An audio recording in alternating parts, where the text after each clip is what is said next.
Everybody gets this wrong. I talk to millions of people across 50 countries.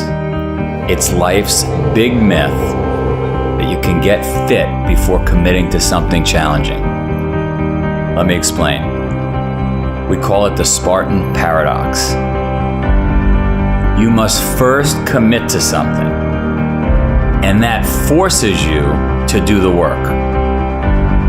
With Spartan, we got 7 million people off the couch by having them put a date on the calendar. It's that simple.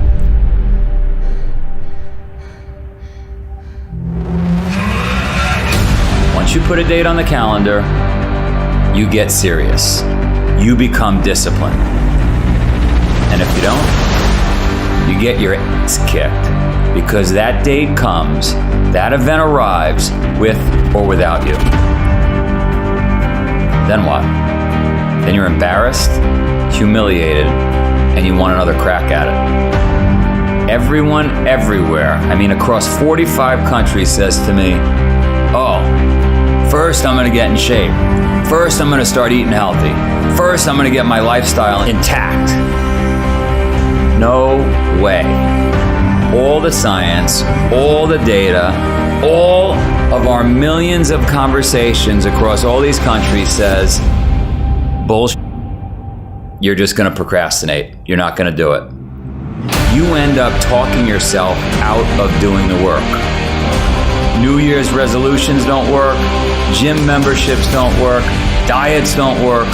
The only thing that works is a date with something challenging on your calendar. So you want to find success? Put a date on the calendar, create a deadline, force yourself to make the hard choices daily.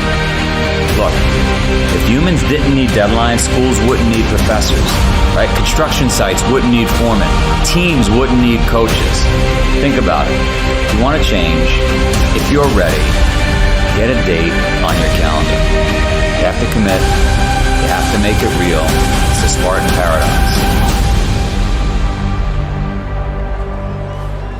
I think I could end it just like that. It's the Spartan paradox. That's it.